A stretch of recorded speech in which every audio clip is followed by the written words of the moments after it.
What's up, y'all? Time for the Haskell coming up here Saturday at Monmouth Park.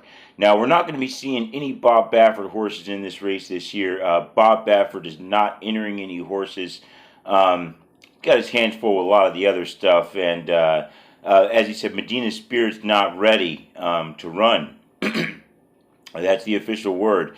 On top of that, we're not going to have Preakness winner Rombauer. Rombauer sitting this one out, as well as Belmont winner Elusive or Essential Quality. I always want to call him Elusive Quality. Essential Quality not running in this one either. However, we do have a lot of usual suspects. We've had these horses face each other a lot of times when they're talking about Mandaloun and Midnight Bourbon, and then you throw in Hot Rod Charlie in there. They've all run against each other several times. Each one's gotten the better end of the stick at different times. I think Midnight Bourbon, I don't think he's ever finished ahead of Hot Rod Charlie, but they run against each other a lot, and we're seeing them all back in here for this one. So let's get into this now. The number one horse, not really a Baffert horse, but he was a Baffert horse, switched up to Todd Pletcher. I was just thought that once they start suspending Baffert and stuff, and a lot of people have Baffert as a trainer, the owners are going to start being like, "Yo, Todd, I need you, Todd." So Todd Pletcher is one of the horses he picked up from Baffert. Following C, horses out of Run Happy, who's a super saver horse. I don't know, I guess you say a late bloomer. Horse's first race was in 6th of March. Ran second in that one at Santa Anita. Not a bad race, though. Johnny Velasquez was riding him 6 furlongs. He followed that up with a 6 furlong victory at Oaklawn, then went to Belmont for 6.5 furlong victory. Now, really good times, and he also won those by 5 and 6 lengths, respectively. 109 in that 6 furlong victory, and 115 in that 6.5 furlong. So real good times. Convincing wins for this horse. Was a Baffert horse, now a Pletcher horse.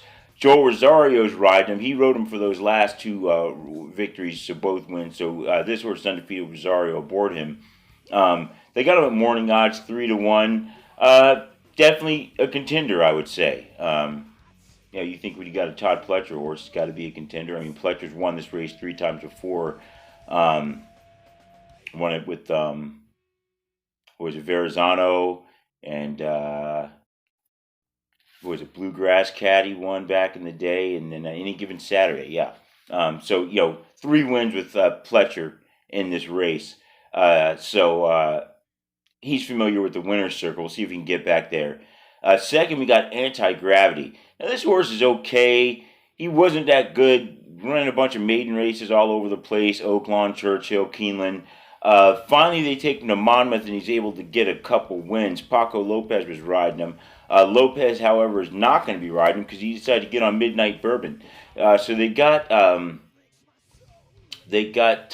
Cohen on him instead.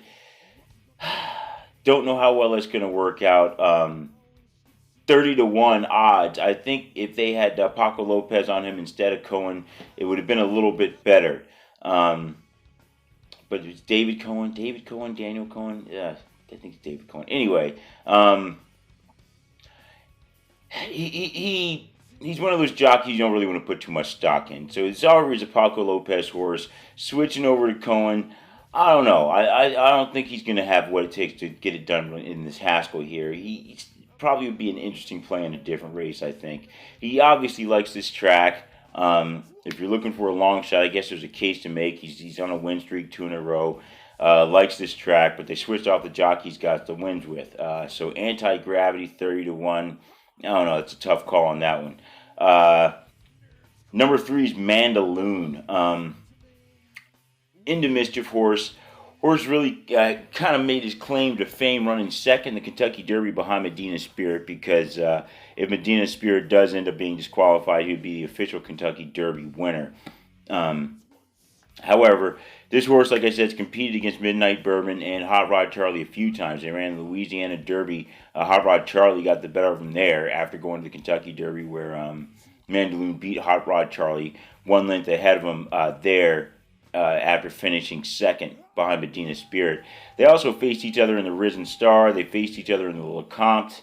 Um, Mandaloun won the Risen Star, beating Midnight Bourbon. He lost the LeCompte, losing to Midnight Bourbon in that one. So these horses have been back and forth and around. Florentia rose back aboard him. Horse trained by Brad Cox. So I think he's definitely going to be a contender. Now, his last race, he was in the Pegasus at Monmouth Park. They brought him there to kind of prep him for it. I wasn't too impressed. He got the win by a neck over Weyburn, 144 in that one at the mile and 1/16. I think he's going to have to run a much better race than that today. He came off the pace. He did what he was supposed to do. The pace wasn't too fast in that one. But I think the pace is going to be faster in this race on Saturday, and I think he's going to have to run a better race than he ran at Pegasus to be able to get the win here. Number 4, Hot Rod Charlie. Now, Hot Rod Charlie, morning line favorite, easily 6-5. Mandaloun, they got him at 2-1. 6-5 on Hot Rod Charlie. It's very plausible that he could win. It's obvious, pretty obvious. I think the reason why he's 6-5 is because that race he ran in the Belmont. Very fast opening half mile in the Belmont. Then he slowed it way down in the 3/4.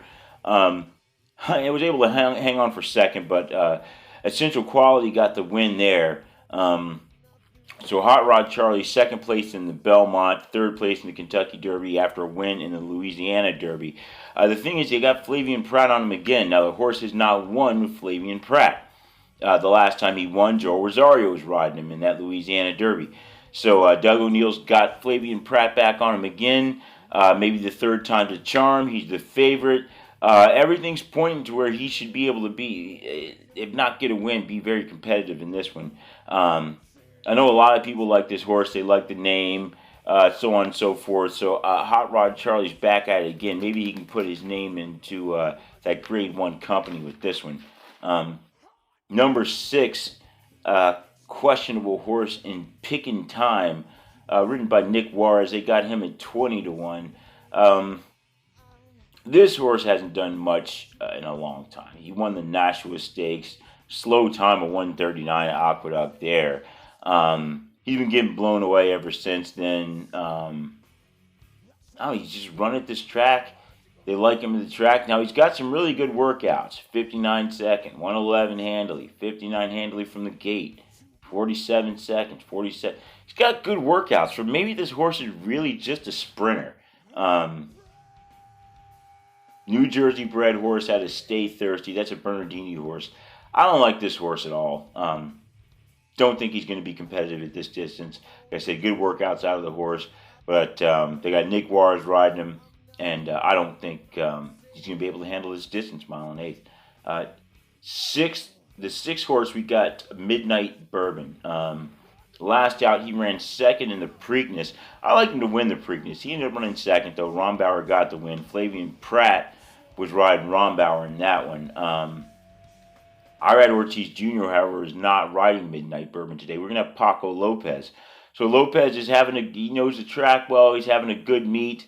Hopped off of this Antigravity horse, come over here to take Midnight Bourbon. Probably the better move. Midnight Bourbon's probably a better horse.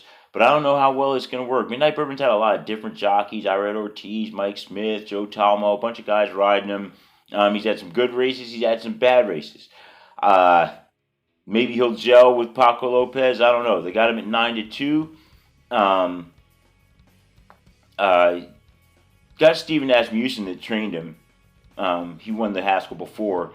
So it is a little bit of something in there. He's not a bad horse. I'm not really sure if this is going to be his race, but it very well could be. I mean, I think the pace and how it shakes out is really going to make a big difference in this one because I think that a lot of the horses are very evenly matched. The last horse is the 7. Not very many horses. The 7 horse, Basso. I don't think this horse belongs in there at all. I kind of hope they scratch him. He's one of those horses who might just get in the way, bump into somebody or something and cause some problems. Isaac Castillo's riding this horse. He's only won one race. He won his first race at 5.5 furlongs. Hasn't got a win since then. Hasn't done anything since then. Don't know why he's in the race, like I said. Horse out of Cairo Prince is a Pioneer, the Nile horse. So breeding-wise, you're like, okay, maybe. But Basso, don't really even know why he's in this race, like I said. So that's the 7 horses. Now, pace-wise, there's not really a true front runner in this race. You got 3 horses that like to stalk the pace. They'll take the lead if they really got to. And, we're looking at Hot Rod Charlie and Midnight Bourbon in those. And we also have this Following C. He's used to running short distances, riding close to the pace in those short distances. So I think he probably will end up getting the lead. Now, Rosario, kind of like I said in the Belmont with Rock Your World, he's going to have to go out, get the lead in this one, and kind of take control. He's got what he needs to do that because there's not a lot of other serious speed in this race. So he's going to have to be able to get the control. I think he should be able to do that opening half mile in 47 seconds. Going to have Hot Rod Charlie, Midnight Bourbon right off the pack. I think everybody else is going to kind of hang back.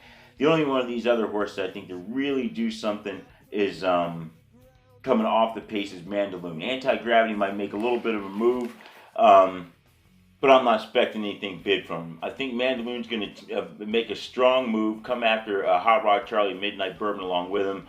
I think Midnight Bourbon's just not going to have it. He's going to kind of fall off. Mandaloun, I think, will chase him down, but I'm expecting that Hot Rod Charlie will be able to hold off Mandaloun. So I got Mandaloun running third in this one with Midnight Bourbon in fourth. Now, when it comes to the win spot, I'm going with Following C. It was a tough call. To me, the horse, the way he handled these races he's run so far, he's ran them very easily. Very fast times, very easy running. So he's definitely going to have much more of a challenge, and he's got much more of a distance to go in this one. But being that he's trained by Baffert and they switched him up to Pletcher, I think they can probably get him trained up to be able to handle this distance here. And he's going to have the lead, I think, and he's not going to have too much competition. So I think by the time Flavian Pratt comes after him, Hot Rod Charlie, it's going to be a bit too late. Now, possibly the horse won't be able to handle the distance. He'll fall apart. He'll run last. Hot Rod Charlie's going to get the win if that happens. You'll probably have Mandaloun running second in that case. Maybe they both go too fast and get a little bit tired. Mandaloun would win, but based on the way he handled, these 6 furlong races, I'm going to go with Following C, Joel Rosario, and Todd Pletcher to get a fourth win in the Haskell. So let me know what you guys think in the comments there, and I'll check y'all out after the race.